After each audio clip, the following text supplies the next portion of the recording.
I saw the photograph. He blew his mind out in a car.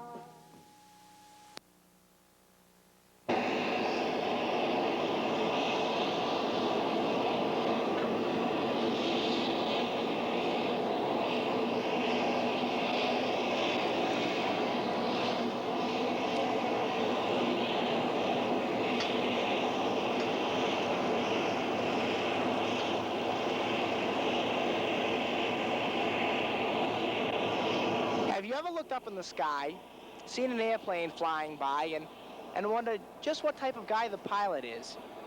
Well, today we're at Logan Airport, and we're going to spend a day in the life of Executive Airlines pilot, Captain Mike Lucas.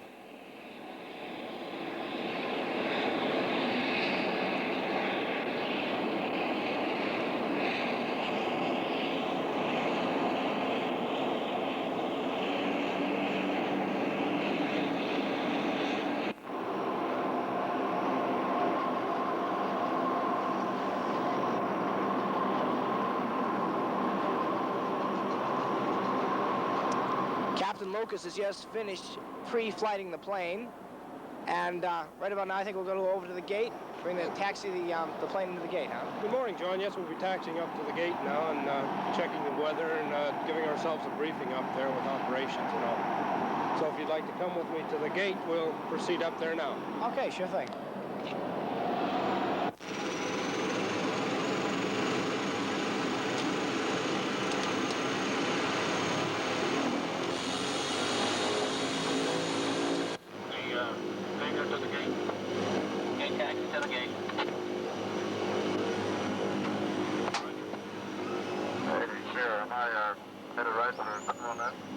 You're doing fine. Just stay on the taxiway there. Bear off slightly to your right.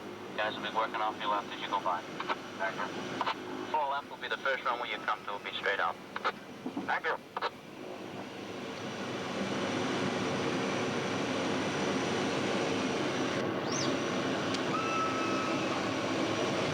Okay, Mike, now how do you steer the plane? This particular airplane has a nose wheel steering. We do it with tiller bar. Requested pushback, good 9947, roger. Advise ready to taxi. And what we do is we have yellow lines or orange lines that are painted down the taxiways that we normally follow. These are the center lines, just as the center line divides the highway. These are the center lines that we follow. We taxi with the nose wheel on this yellow line, and this gives us adequate separation from other airplanes as well as from any obstacles that are around or beside the taxiways. Now, before you do any taxiing on the runway, you have to get the okay of the tower? Yes, at Boston Logan we have a tower frequency that we call ground control. They control the movement of aircraft on the ground on the taxiways and throughout the different ramp areas.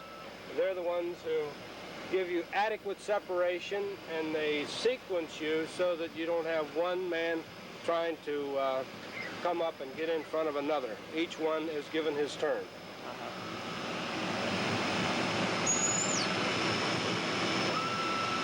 Go straight ahead there, read time. Now, as we come up into the ramp area, this is our Executive Airlines gate area. You see, we have two aircraft on the gate now. We share the same finger as American Airlines. As you can see, they have a 747 on the gate over there. We'll be parking the airplane on our gate area. As you can see, once again, we have yellow lines that clearly define just exactly where the airplane should go. These lines are for nose wheel, for the nose wheel to be on so that you don't run into anything.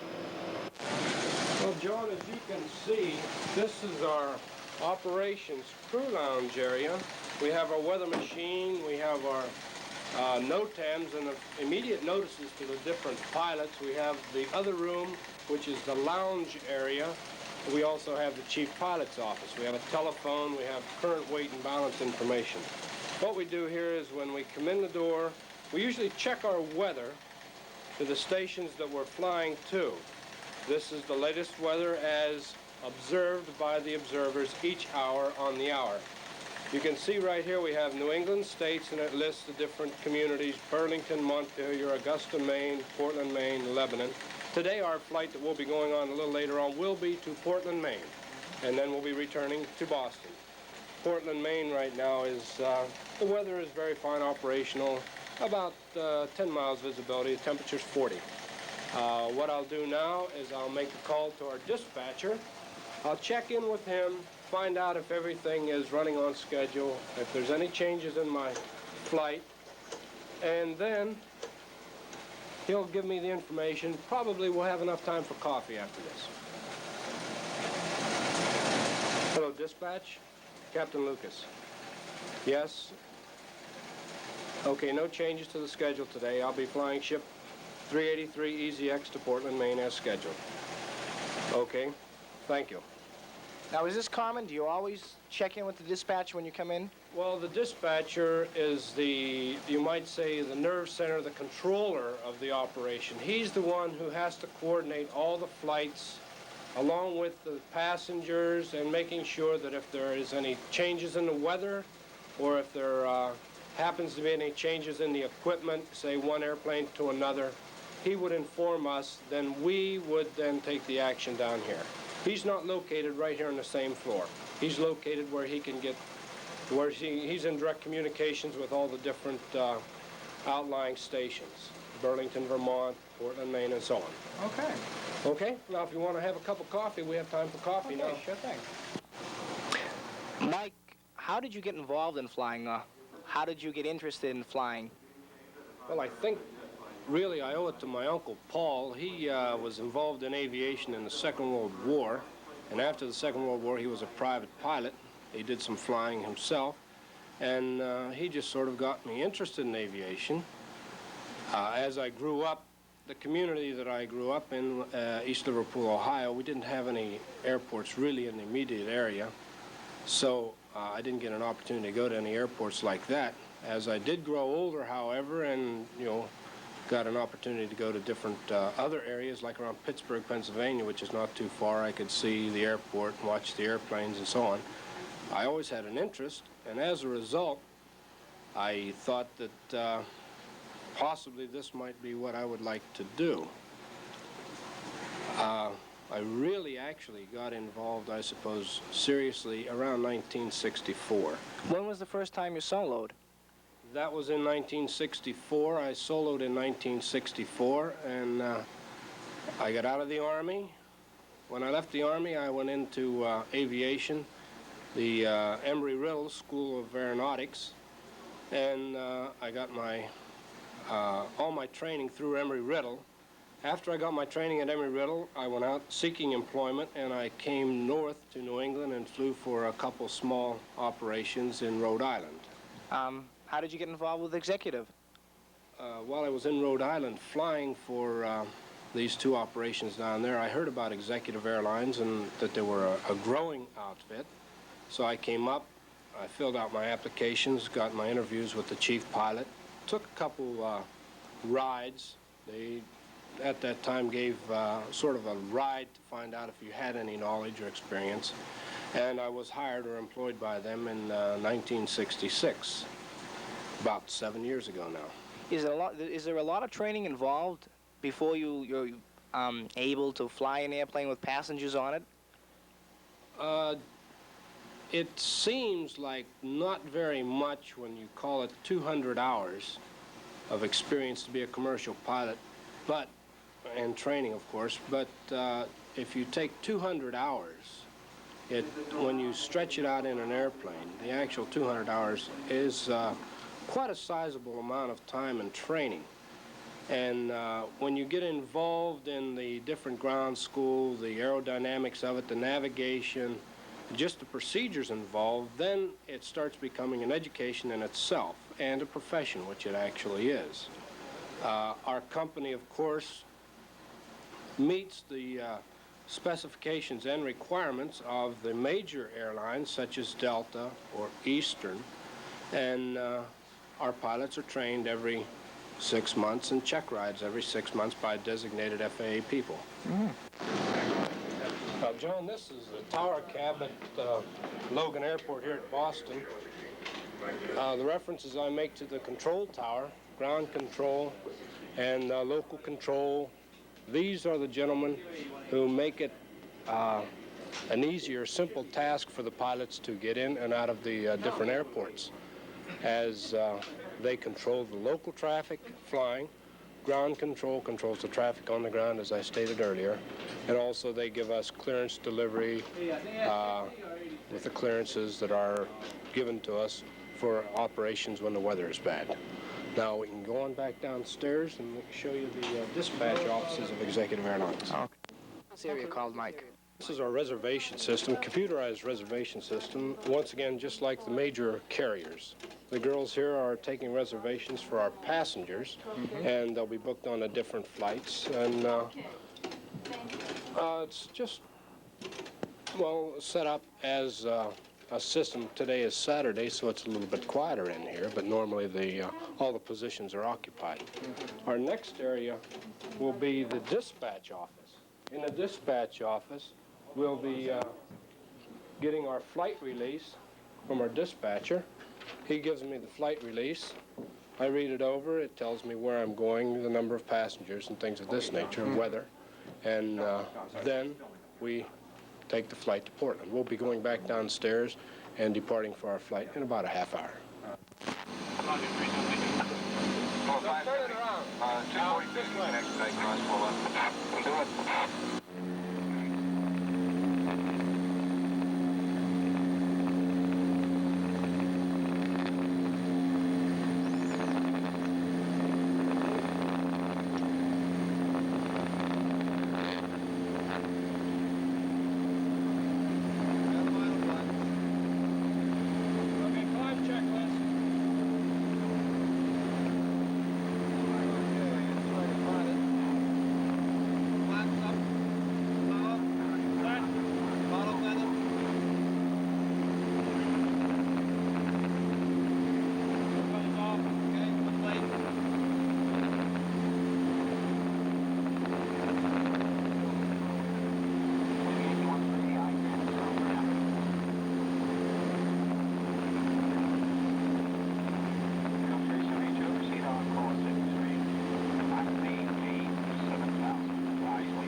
Good afternoon, ladies and gentlemen. This is Captain Lucas. We'd like to welcome you aboard Executive Airlines Flight 372, service to Portland, Maine.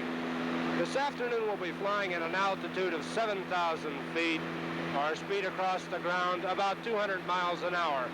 The flight will take us approximately 40 minutes. We're level right now at our cruising altitude of 7,000 feet, approximately 1/3 of our way up the coast of New England to Portland, Maine. At this time, I'd like to introduce John to Al Piconzo, my first officer for today. John, this is Al Piconzo, my first officer. Is there any other plane in this area flying at this level? No, there will be no other aircraft in this geographical area at our altitude on the same route. We're separated by distance and altitude. There could be another airplane following us at the same altitude on the same route. However, the distance between us would be, for safety reasons, a great margin. Usually, since we're in an area that is controlled by radar, Boston Center, they separate us by distance on a radar scope. The distance in altitude would be 1,000 feet. If I could I ask you a few questions about what some of these dials do, Mike? Okay, basically what we have are two different sets of instruments. We have here, directly in front of the pilot, a set of flight instruments. These instruments are duplicated in front of the co-pilot. We have a set of engine instruments for monitoring the performance and the what the engine is doing. Then we have this set of radios, 2 sets of communication radios and 2 sets of navigation radios, as well as an ATC transponder that reads out on the radar scope. Also, distance measuring equipment tells us the distance from or to the selected navigation radio. I see here you have fire pull. Now, what is that lever for there? These are fire bottles located in each engine nacelle. This would light up red. Press the test. Light up red. We would know that we have a malfunction on that engine, a high temperature, not necessarily a fire, but an extremely high temperature, and we would follow this engine fire instruction procedure, pulling this, setting off the bottle, the fire extinguisher bottle. Now, would it be possible to fly the plane with one engine? Flying this airplane on one engine is a relatively simple procedure. Basically what it does is it slows down. We're capable of maintaining our altitude and all in the realm of flight that we operate in, which is usually below 10,000 feet. The airplane will climb at a rate of probably 200 or 300 feet a minute at 10,000 feet. So all basically what would happen would be the airplane would slow down to about 120 knots. We're doing about 150 through the air, losing about 30 knots, extending our flight roughly, say, 5 or 6 minutes, and we would just continue on. Well, I see the co-pilot here has the headsets on. What type of information is he getting through them? Basically, the information that he's getting is he's talking to Boston Center, who's controlling our flight plan at this time. They tell him the altitude to maintain, the route to fly. Today we're on an instrument flight plan. Basically why he's on the headset, we normally wear the headset so that the, as you can hear, the sound level is a little higher. But this is so that you and I can converse right now without having the speakers interrupt us, as you heard the speakers earlier when we taxied up from the hangar. That's the reason why he's on the headset now. Now, what type of maintenance program does the airplane go through before it goes up into the air? What type of checks does it have to pass?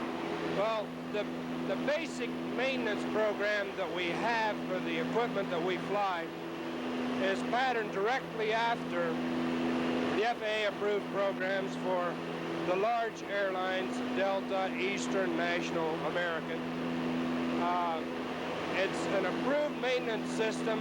Instead of checking something like every 100 hours or every so many hours, the airplane is constantly being monitored by our maintenance people, a progressive type maintenance. It's never down for an extended period of time.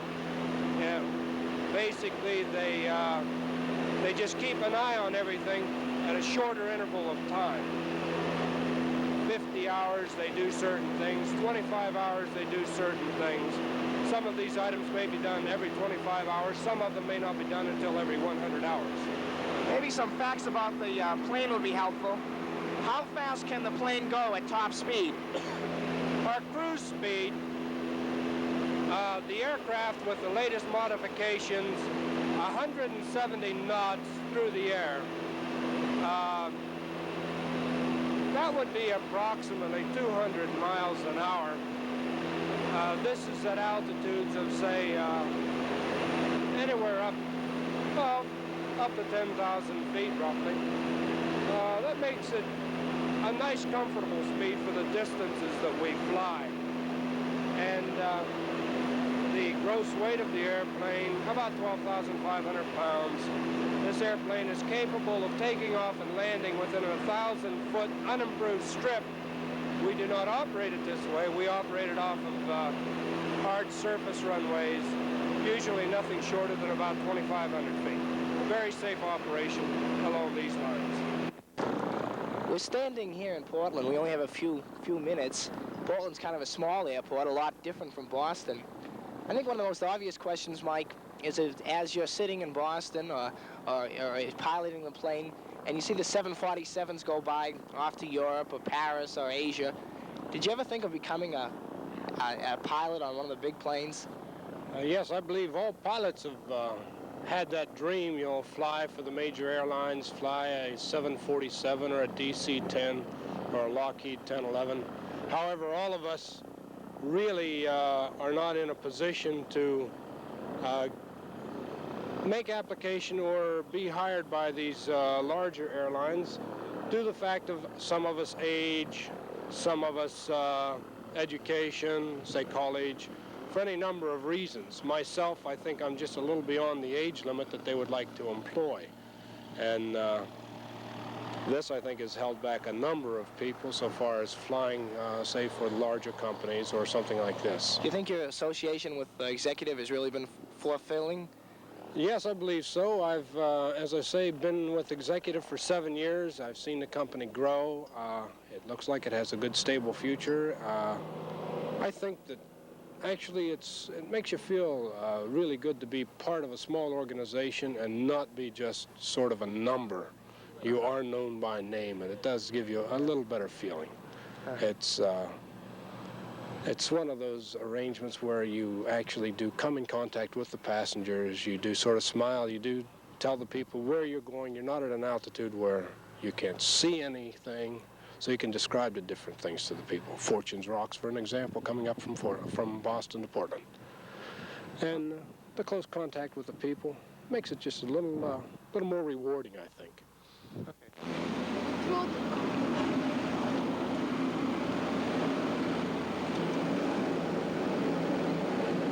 Ladies and gentlemen, landing Boston here momentarily. If you kindly check your seatbelt.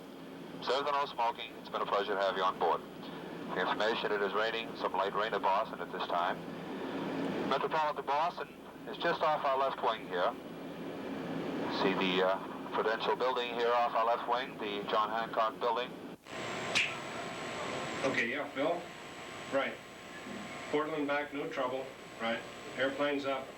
Right. I've given a briefing to the other crew. Yeah, that's right. Yeah. Off to Martin. Right. Okay, see you Monday. Well, John, that's about it. It's been a pleasure having you with us today, and that is a day in the life of an Executive Airlines pilot. Okay, thank you very much, Mike. It's been a pleasure.